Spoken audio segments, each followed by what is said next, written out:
Welcome back, everybody. We are about to start our fourth and final segment of today and wrap up Business Performance Center Impact Week. Very excited about our next presenter, Brad Swinehart from White Glove. Just a few last housekeeping items. Again, all the sessions are being recorded and will be available on our website at the conclusion and shared with all registered attendees. We'd like to keep an active dialogue. So please post questions in the chat, and all attendees will be on mute throughout the session. Brad is going to talk to us today about authenticity through captive marketing.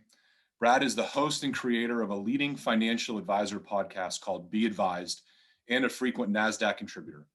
Brad enjoys amplifying industry innovations and expertise, and over the past 5 years has significantly contributed to the success of White Glove, joining White Glove in its infancy and helping White Glove to service more than 10,000 financial professionals and educate more than 500,000 potential clients. Brad is in charge of all strategic partnerships with financial institutions across the United States and Canada. We're excited to have him. We're excited to learn. And Brad, I'm going to go ahead and turn it over to you, my friend.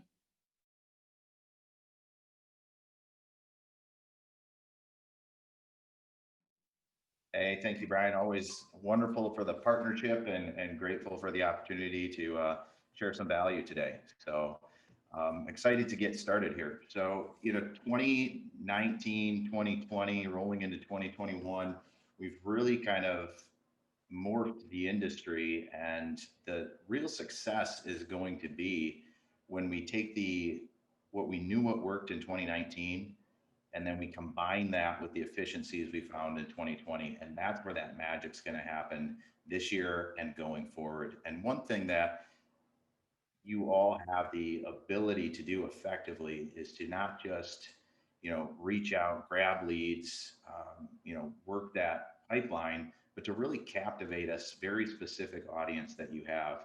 And when you're able to showcase authenticity, when you're able to tell those prospects who you are, why you do what you do, and have found credibility, that's when it turns into warm conversations and conversions, as opposed to chasing down leads and getting them to speak to you. So we're going to cover some of the best tactics that we've found in the industry over the last few years, as well as what you can do this year that you've never been able to do before. And just a little bit about White Glove before we get into this, so you kind of understand where we're coming from, why I have the knowledge that I have is we were founded by financial advisors. They built a very successful practice for 30 years, all by hosting educational seminars for their community and local businesses. After 25, 30 years of doing that, they decided, man, this is a lot of work and there's a lot of risk involved. They searched around for a company that would partner with them. When they couldn't find that, they ended up coming out there and building their own with a very simple mentality in place. And that is, advisors should be focused on talking to prospects and speaking with their clients and nothing else. They shouldn't be worried about what marketing is doing. They shouldn't be trying to figure out what Mark Zuckerberg's doing on Facebook. They should be focused on their clients. And by taking the work off their plate and taking the financial risk on ourselves at White Glove, what that does is make us laser focused on results, not just effort. So everything that we do at White Glove, from lead generation for introductions, if you will, all our services are based on introductions. They all come with a client guarantee. They all come with an attendance guarantee. And what that means is that we are just hyper focused on exactly what works and paying attention to the most up to date marketing initiatives to keep you top of mind and in front of those ideal prospects. And that's where we're coming from today. We've done 1,500 plus consumer webinars where advisors are the hosts, educating their communities. We've worked with 10,000 financial advisors plus and educated over 500,000 families in the United States and Canada on important financial issues. And through all of that, we've learned a few things, and we're very excited for the trends that are coming in 2021 that will help the advisor community, really get into captivating and showcasing authenticity. So the number, we'll kick right through these 5 items here, but One of the things that advisors need to focus on, and I get a lot of questions about this, is, you know what, if when it comes down to social media, when it comes down to being online, having a digital presence, what channels should I focus on? Is it Instagram? Is TikTok a thing? What about Clubhouse, Facebook, LinkedIn, Twitter? What should I be focusing on in order to really make an impact? Is it email? Is it snail mail with the printed out newsletters? Is it phone calls? What should I be using to make sure that I am authentic and that I am seen as a thought leader in my community? And there it really comes down to three primary channels that will hit 90% of your desired audience. That is LinkedIn, Facebook, and Google My Business. And they all have very different purposes. So LinkedIn, 100%, if you're not on LinkedIn, you need to get on LinkedIn, make a very professional looking profile. Connect with me on there. If you get on there, I'm more than happy to kind of look at your profile and give you any suggestions if you want. But you have to have a professional profile. And this is why, because more than 70% of your prospects are going to research you on LinkedIn before they ever decide to reach out. And one of the things that's never going to happen, they're not going to not find you and then give you a call and say, "Hey, Joe Smith, I couldn't find you on LinkedIn. Where could I look for you?" It's just, they're just not going to call. But they absolutely, 70% of them will research a professional on LinkedIn before they do business with them, because it's built for businesses. So if you're a credible business, you have a professional LinkedIn account. And that's kind of like 10 years ago when advisors realized, you know what, if I don't have a website, I don't exist anymore. That's where we're moving to when it comes to these next three services. So LinkedIn, absolutely set that up. And you know what? That profile needs to look like you want your resume to look, or what you want your ideal prospect or client to find you on. So it needs to be built like a resume or even like an advertisement. So feel free to stalk my profile on LinkedIn. Take a look at some of the things on there, like case studies and testimonials and videos, as well as some of the just the subtle nuances of how I describe myself, what my title images are, and that sort of thing. And again, if you have any questions on it, feel free to reach out to me directly. Um, Facebook is something that many advisors I talk to shy away from. They say they don't want their businesses associated with Facebook. It's all complaining, it's all politics, there's too much drama. And you know what? That is part of Facebook. That's on there. But your prospects, more and more every single day, are getting their updates, getting their news from Facebook. So they're either going to get it from you on there, or they're going to get it from somebody else. So to really thrive in that Facebook environment, what you need is a professional looking business page. What you need is credible content. And what you want to supplement inside of that is, content that they want to read, but also showcase that you're a human. Businesses thrive on Facebook when readers and consumers and followers can tell that a human being is the one running that business. So, you know what? Take a picture of the dog if you're working from home and say, "Here's the new coworker," right? Showcase your family or your office staff when you're having a virtual Christmas party, or things like that that showcase that you're a human being, and that helps come across on Facebook. And I will say this, when you get onto a new social media platform that you're not familiar with, what at first, do not get on there and just start posting. I would spend a week or 2 weeks engaging in the communities that you're paying it, that you want to be a part of, and paying attention to the type of content that they're sharing.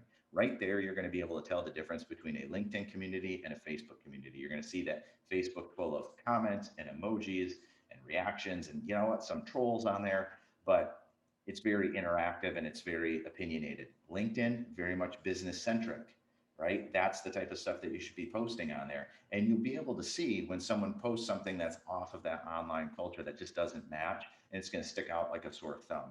So what I would do, get a LinkedIn profile that's professional, get a Facebook profile that's professional, that shows a human side of you, but also just pay attention to what other people are posting on there before you ever post yourself. But you have to engage in those two mediums. It's almost as bad as not having a website if you're not present on Facebook and LinkedIn. And the third thing that you need to look into, and especially now more than ever with some of the new guidelines and the new Google features, and we'll get to those in just a minute, is Google My Business. These are hyper local searches, and you absolutely need to be found. If you have a affluent prospect driving past your office and they Google financial advisor near me, you want your office to show up on there. You want to be on there. And the only way to do that is to claim Google My Business, and then you can optimize that as well. because either you're going to be found or your competition is going to be found. So, pro tips on this again, just spend 2 to 3 weeks interacting, reviewing content prior to posting anything on there. And when you are posting things, make sure that you're commenting on other posts. Keep it positive, keep it professional, but interact with people. You can't always be just pushing content, hoping people like what you like. You need to get on there and interact with them. And again, Facebook is a great platform because emotions drive decisions. And this is a great place for you to showcase your humanity. If a prospect's going to research you, studies show the first thing they're going to do is go to LinkedIn, see if you're professional. The second thing they're going to do is probably go to Facebook and stalk you to see how you are as a person.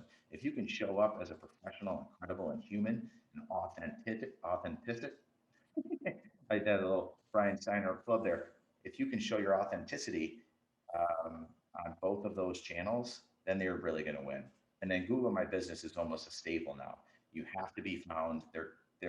If you can actually look into Google Analytics and see how often people search for financial advisors near you, how often people search for insurance, how often people search for keywords, and you can see in your area how often they're searching for that, and you can decide if you want to be part of that search or not. And to claim your Google My Business page, it's fairly simple, but it's something that you absolutely need to do.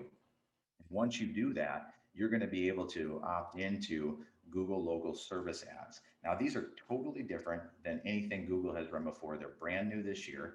And what they're going to do is, you've probably all seen this when you Google anything, right? If you Google pizza places near me, this is called the 3-pack. And what that does is it puts the top 3 companies that match your search right at the top of that map. And what it does is it bases off of reviews and ratings, and then it does a analysis of that profile to see if it's filled out, if it's complete, all of that stuff. And that's how you get into that Google 3-pack if you have seen this before. Now, the second thing that Google's coming up with is a local service ad. Now, what this is an ad run by Google, Google verified, and that when they search financial professional near me, it's going to pop up very differently than that 3-pack. It's going to be at the top of that screen, and it's going to show that you're Google verified. And 100%, you have to know that when your prospects are searching on Google, that if your name pops up in that very first screen that they see, it's going to be far more likely for them to click on you than if they have to scroll down page after page to find your business on there, especially if your business isn't claimed and there's no information on it. So your business may already be on Google, even if you have never claimed it. It could be on there already, just unmanned, no information on it. So just Google yourself right now. Google your business, see if it's in there. If it is in there, claim it and look through. So those are the channels that I would focus on as far as hopping on to, the digital trend and making sure that you're found credibly online. The next thing I want to just bring up here real quickly is the new SEC marketing rules. So there's a lot of changes going on for the first time in many, many decades, and there's some good things that come along with this. There's abilities to get reviews, there's abilities to use testimonials, and being able to showcase that online is a huge reputation builder. I mean, if you think about the last time you did anything online, and there's 2 businesses next to each other, one has 0 reviews and one has 372 5-star reviews, which one are you going to pick? It doesn't necessarily mean which one's better than the other, but instinctually, well, I'm going to go with one that everybody else says is great. But with that comes the idea that there might be a downside to that. There's people that'll get on there and say negative things about you, and you have to learn what you can and cannot say to that, and what you can do about those types of things. And the first thing that I would do is, if you have a compliance officer, I would start working with them now to figure out what you can do to boost your reputation, but also have a plan in place to manage that online presence so that you are seeing friendly reviews and you're not painted in a negative light. So, but the new SEC marketing rules are going to change for a lot of reps out there, what they are and aren't allowed to do. So definitely look into that. And if you have a compliance officer, talk to them about that. One thing I want to that kind of ties all of these things together is social impression management. Now, this is different than what you've probably heard a lot in the business is social media management. There's a lot of companies out there that do social media posting, right? They might offer campaigns that let you do that. And social media is quite honestly, it's an ocean. It's this big, vast thing where you could be putting stuff out there, nobody could be seeing it. And ultimately, what it does is it creates an impression. And what you want to be able to do is dial that all the way down into actual engagement, mentions, and people following you and organically finding you. And what that is really focusing on the impressions, not just the social media management of posting something. And what you want to do is, any tool that you're going to use, if you're going to do this on your own, find a tracking mechanism of it. But absolutely, you have to analyze what those posts are engaging with, what you're seeing the most responses to. And, quick little tip here, if you're going to do video, which plays very, very well on both LinkedIn and Facebook, when you're doing video, add in captions. Some crazy stat like 80% of the videos that are watched online or on social media are watched with the volume off. So if you're here doing a speech and you're saying some great stuff and they can't read it, they're probably going to keep scrolling by. So kind of pay attention to that. But your hyper local social fears of spirited clients and prospects, those are the people that you can immediately engage with. Let them know that you're sharing great content on social media, have them follow you, reach out to, those networks then generally expand. You might not always get a nice warm referral, but if you're sharing great content, then that's an easy thing for your ideal prospect, your ideal clients to share with their friends, their family, people in the same situation as them. How great would it be if your ideal client, your favorite number one client, shared your content with three people that were exactly like them? And that's the option and the ability that you have through these social media channels if you start acting on this correctly and you pay attention to those online cultures so that you can actually have that reach and those proper impressions. So moving on here to trend number two, and really what this is what every advisor for the lifetime of the businesses has always wanted, and that's introductions, not leads. And I want to just kind of explain the difference because what I always look at a lead, maybe it's a marketing company that generates registrations, maybe it's a lead company that scrapes lists when people Google annuities. Um, but a lead is a name, right? And I always joke that they used to drop those off, a name and a phone number and an address. Well, they used to give those out for free and put them on your doorstep every month or every 6 months or whatever it was when you got the white pages dropped off. They're almost worthless, right? But an introduction that can be spurred by your found credibility online, an introduction where you come out as this absolute credible source of education, those things are nice, warm introductions. That's no longer a cold lead that you're going to be chasing and chasing and chasing. I recently talked to a financial advisor that works nationwide.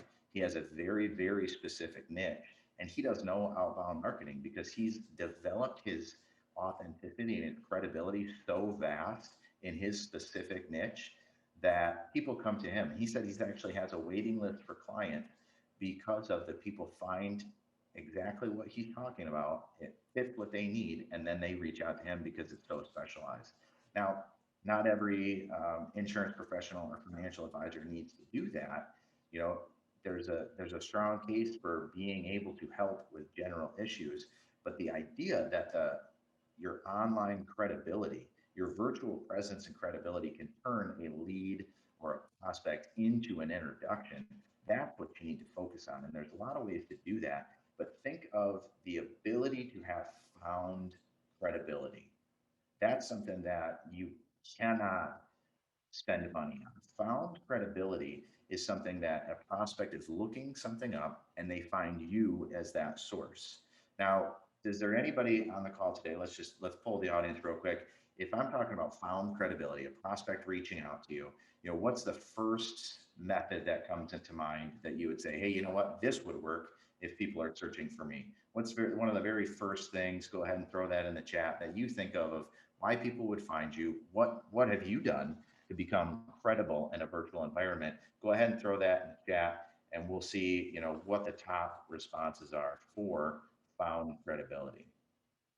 And while we're kind of kicking some of those ideas around, one of the things that we've always found that seems to work really well, and I'll give you a couple of hints here for the answers, is, financial advisor and financial retirement podcasts are going crazy over the last year and a half, where more and more people start listening to these, and that's where they feel like they want to get their information. And that's something that you should absolutely, pay attention to.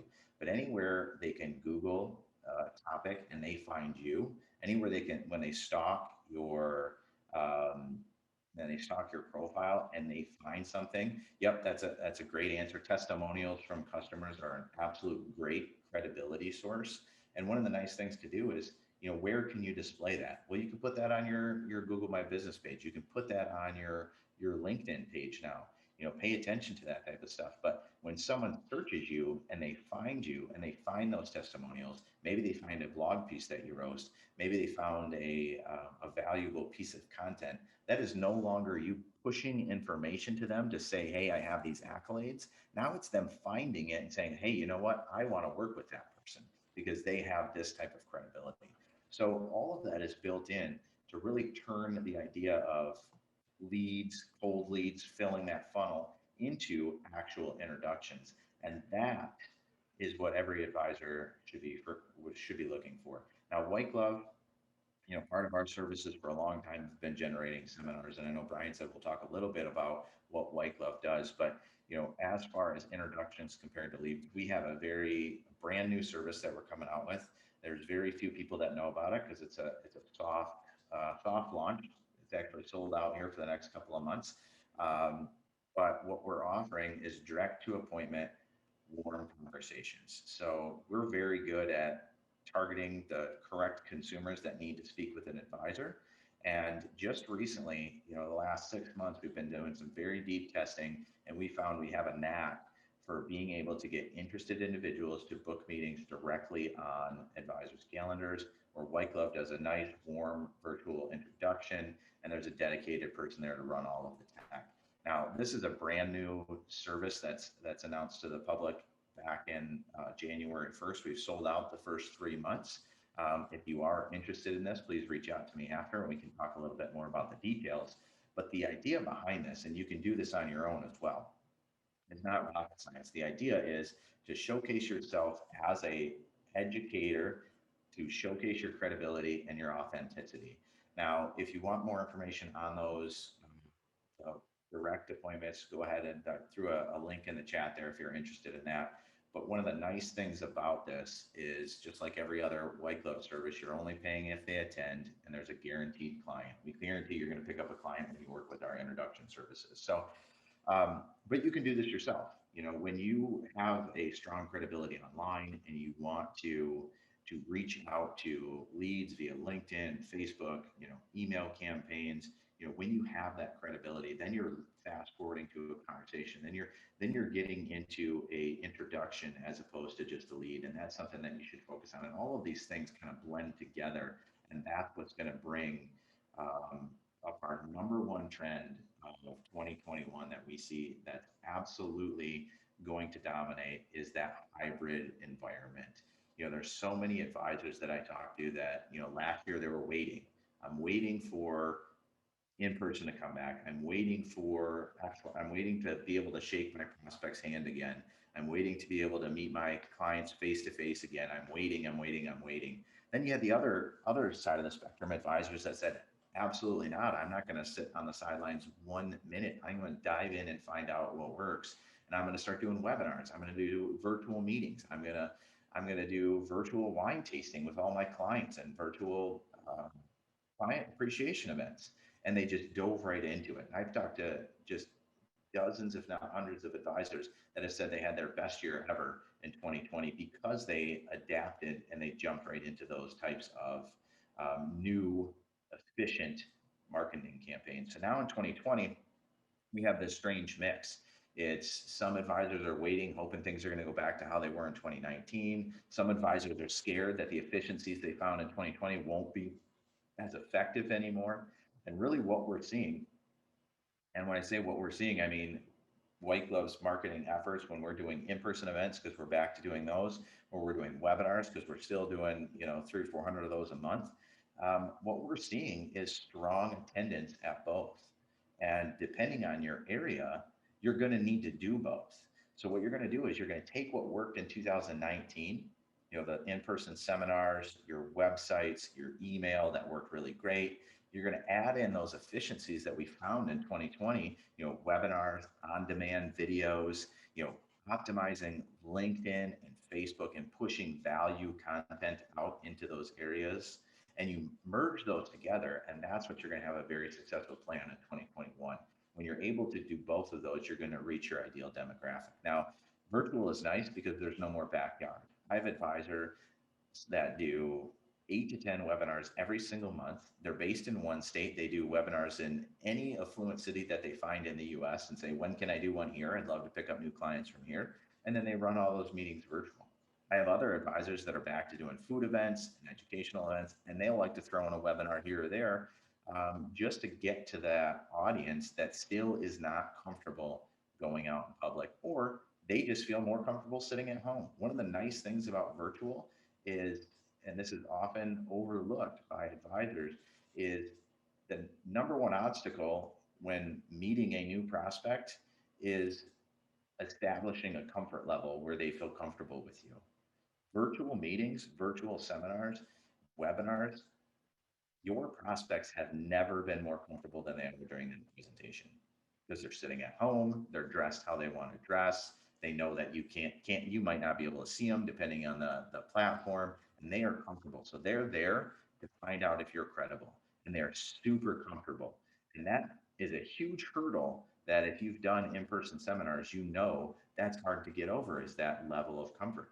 Little known fact, but the primary reason you host a seminar and you put someone behind a desk, you put someone behind a table, is not so they have a place to write. Yes, that's convenient. Yes, that's nice of you to let them take notes, but that's not what they value.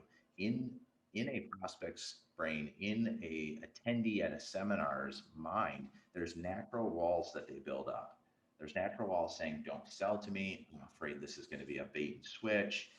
I'm not sure about this presenter. I'm not sure about them. That table that they're sitting at, their desk they're sitting behind, puts a physical barrier in between you and them, and that provides a level of comfort. Going virtual takes that 10 steps further. So just think about that when you're planning your marketing efforts for 2021, that you need to be able to do both. There's people that absolutely want to get back out into the world. They want to go to maybe a restaurant that has established COVID policy, but they want to get out and they're tired of sitting at home. And you have those other people that, they love learning virtual. We rang a very loud and large bell in 2020 that says you can learn and do almost anything virtually and from home.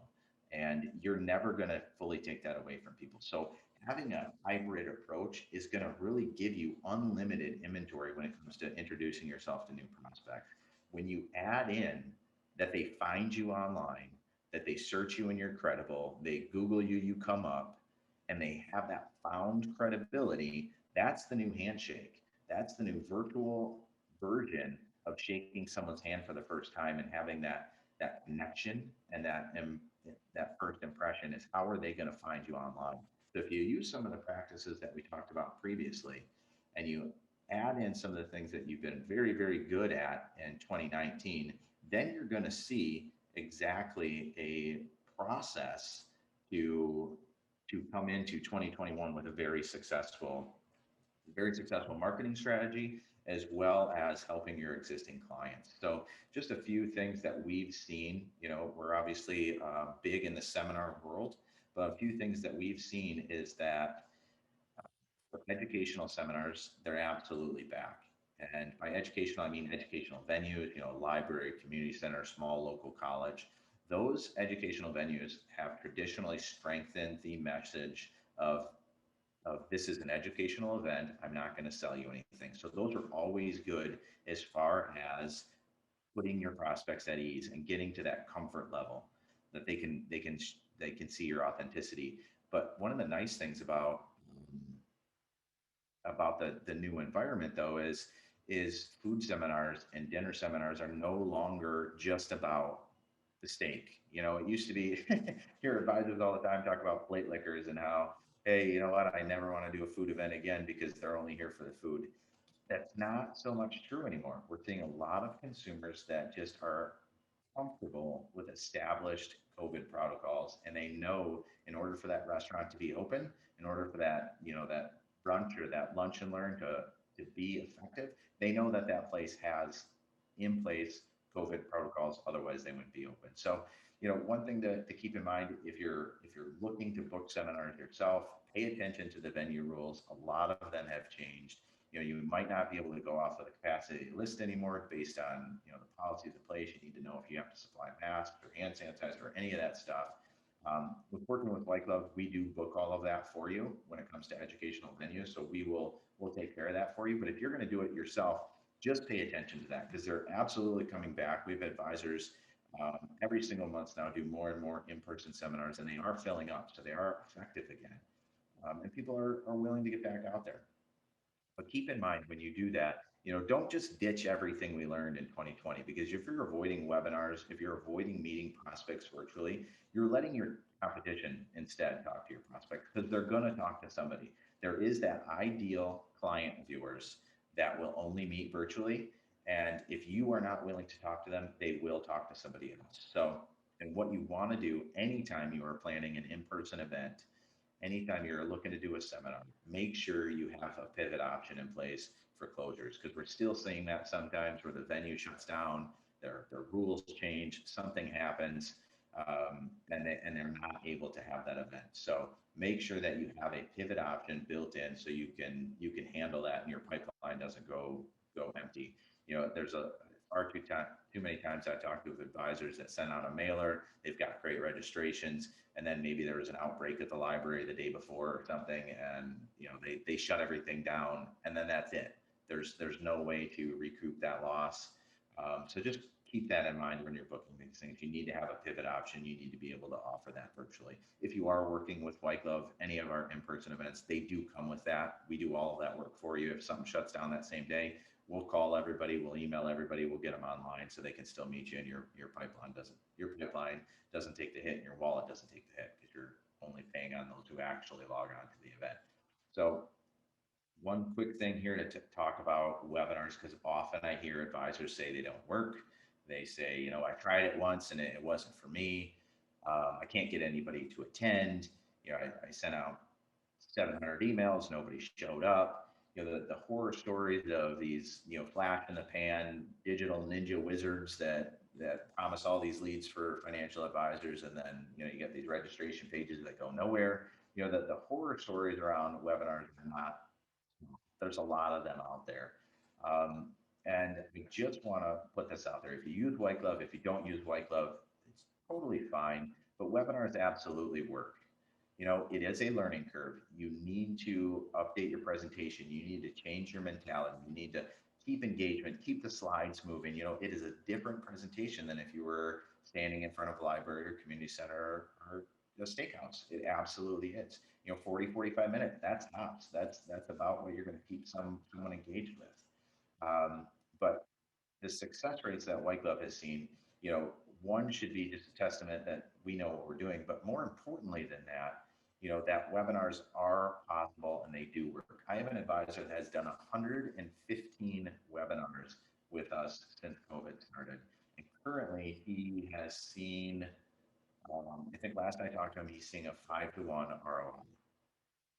That's and there is tons still in his pipeline coming down that will 100%.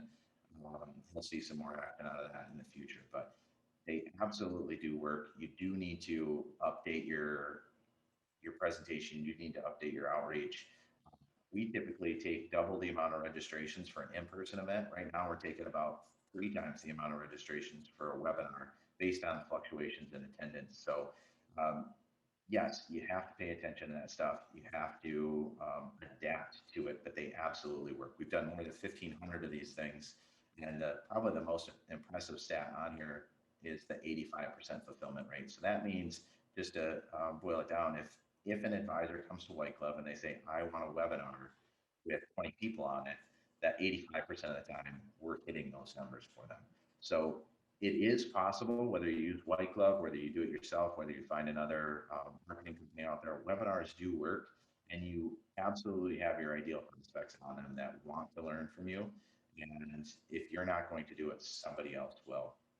When it comes to nurturing, this is a lot of times what the labor intensity comes from when it comes to any marketing effort is not it's not the one or two clients you pick up immediately. It's the 30 or 40 registrations that either did attend and didn't book an appointment or didn't attend at all.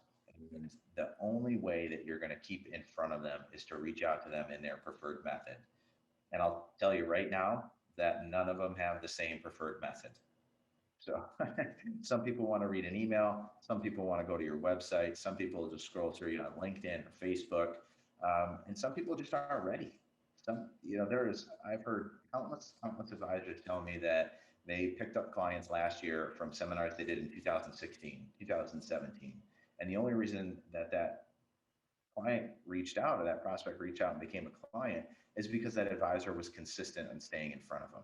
So you have to have a multi-channel approach. We kind of talked about the 3 digital platforms that you absolutely need to use. So LinkedIn, Facebook, and Google My Business. Absolutely, those are staples. But also, don't discount email newsletters and making sure that your website has up-to-date materials on it. So White Glove put a lot of effort into our Social Connect program, a lot of resources into that last year. What that is very simply is we do all of this for advisors.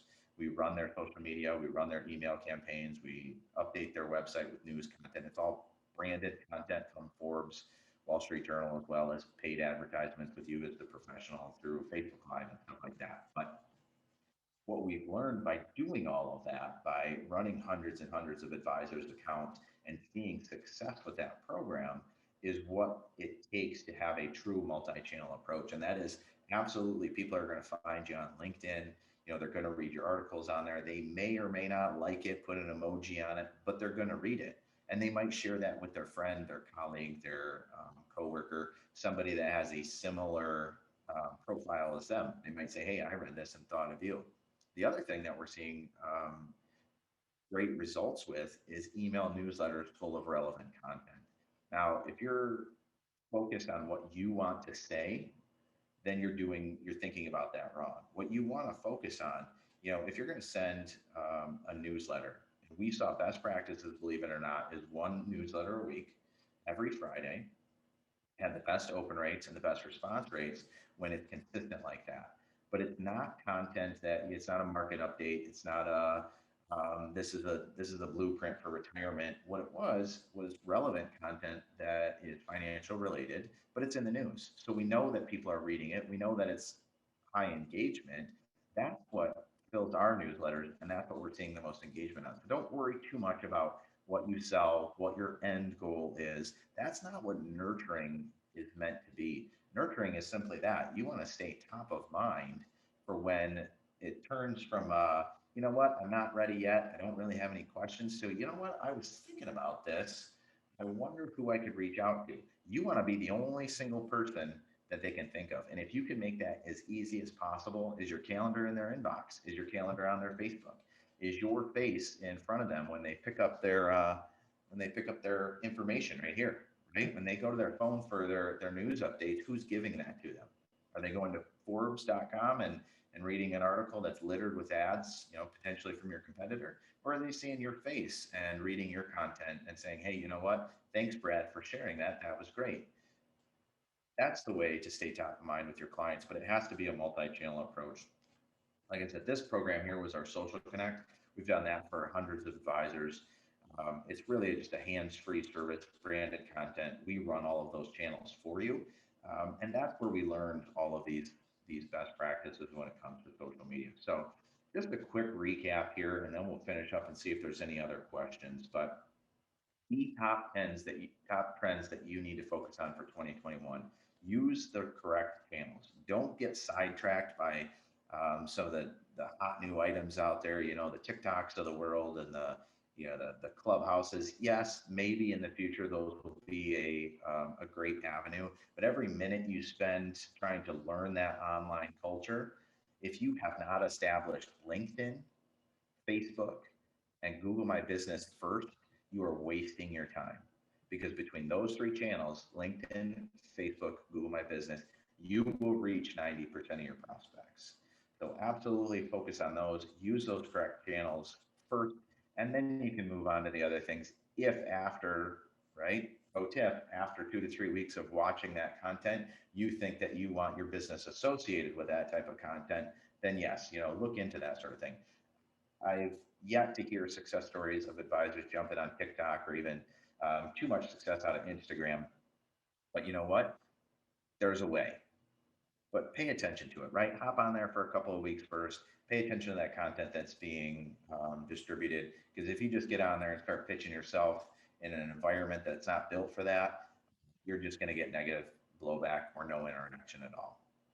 One other just little pro tip when it comes to um, using those correct channels, it's not about how many times you post. It's not about post 6 times a day.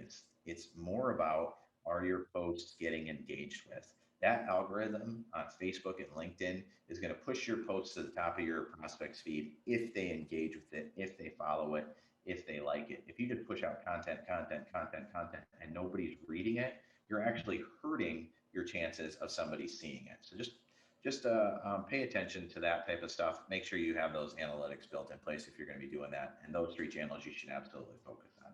Reputation management, short and sweet. Look at those new SEC guidelines. Talk to your compliance officer if you have one, and see what you're able to do as far as publishing testimonials, claiming your business wherever it's positioned online, and making sure that you have a good reputation and positive reviews. There's some really cool stuff now you can do to generate positive reviews as well as testimonials that the industry as a whole has never been able to do before. So look into that, talk to your compliance officer, and see what's applicable to you. Social impression management. Pay attention to not just posting. It's not all about driving a campaign on social media. What it is who is that touching, what impressions are being made, and how do you build that captivating marketing circle? How do you take your clients to reach out to their friends, to more prospects, to have such a strong online credibility that it all comes down to warm introductions and not just leads that you're finding out of a phone book that was left on your doorstep. So introductions are coveted in the industry, and there's absolutely ways to do that now, 100% virtually, to get those warm introductions to you. So you can at least have that first meeting, and talk to them face to face via Zoom, and get to know that person to see if they're a right fit. So pay attention to the establishing credibility so that you can really focus on introductions and not leads. And again, if you want White Glove to help you with that, please reach out to me. There's the link in the chat. We can get you into the next round of those. Again, the offer for any LinkedIn help is on the table. Just find me on LinkedIn, connect with me on there. Feel free to tell me a great dad joke or anything like that if you can think of one. I love good, bad jokes, but my help is out there free for anybody that wants help with that. And then finally, the real success is going to come in 2021 when we link that digital world to the live world, and it's a hybrid. We're never going to go back to how it was in 2018 and 2019. We're never going to stay the way it was in 2020. And 2021 has the opportunity to really become the most efficient and effective year that you've ever had. And you have to take what worked great in 2019, start getting back into that, and use those efficiencies that we found in 2020 to have that strong, credible presence, and make sure that when people find you online, when they stalk you, because they will, that you come up as credible and that you come up as easily found. If you're interested in what White Glove does, we do introductions for advisors, through webinars, through in-person seminars, through direct appointments. We also run social media management. We do podcasting for advisors, and we do a very extensive training program that is just about as close to free as you could possibly get when you're working with White Glove. If you have any thoughts on that, I know NAIFA and White Glove are going to be doing some great things together this year. I'm very excited about that. But please visit whiteglove.com. If you have any direct questions, click find out more here, and I'd be happy to talk to you. Or again, stalk me on LinkedIn, connect with me, tell me a bad joke, and I'll answer any question you have about your LinkedIn profile. not on LinkedIn yet, and you take anything away from this whole speech here, is go make a LinkedIn profile, make it look nice, because your prospects are going to stalk you on there. How'd I do, Brian? What do you think? No, you did great. And actually, your dad joke remark, on our first day, we ran into some technical problems and there was some time to fill. And in the chat, people were like, "Hey, Brian, why don't you tell some dad jokes?" Yes. And, you know, What was the I best have one? I have two young daughters, but I got to tell you, I crashed and burned. It wasn't great. Oh man, so we did our host university event, right? Our big training event, Yep. and we're doing a cocktail hour after one of the days. And our sales manager just happened to be in the building, and he is the king of dad jokes. Like he is just every time I see him, he's cracking dad jokes. So I called him out. I like brought him over on camera in front of hundreds of advisors that are still watching this thing at 7 o'clock at night. And I was like, "All right, Gary, give me a dad joke." And he was like, "What? It's 7 o'clock. I'm tired. I don't have a dad joke." And I was like, "No, get you. I just told all these people you're the king of dad jokes." He's like, "Sorry, man, I got nothing." He just walked off and just left me standing He there left like, you hanging. okay, yeah. So Uh, love well, it. Brad, we really appreciate the time today. There was one of the questions that came in late here. Does White Glove host B2B seminars for employee benefits with senior leaders, CEOs, CFOs? Currently, our focus is pre-retirees, retirees, mostly in like the estate planning front, taxes and retirement, that sort of thing. We do have a custom marketing program, and there might be an option there for in the future doing a webinar like that. The issue that comes along with that is, if you think of how many affluent people live in a particular area, and then you dial that back to only CEOs and CFOs and that want to hear about employee benefits, then it becomes a little bit more difficult to target those people or to market to them. So essentially, I like John's joke. I know the answer to that, by the way. Essentially, we have the abilities to do it, but it's just not necessarily cost effective for any of the parties involved. Excellent. Well, thanks again. Great info. Really excited about NAIFA's relationship with White Glove, your insight, partnership, and time with us today. For everyone that spent all 3 days with us, thank you. I think it's been a very successful inaugural Business Performance Center Impact Week. We've got some additional sessions coming up in April around diversity, equality, inclusion. NAIFA's got its congressional conference in May, which unfortunately we can't go to the Capitol this year, but we are going to do some creative things virtually to engage with a lot of our leaders on Capitol Hill. So appreciate everyone's time. Appreciate everyone's feedback. Please fill out the surveys.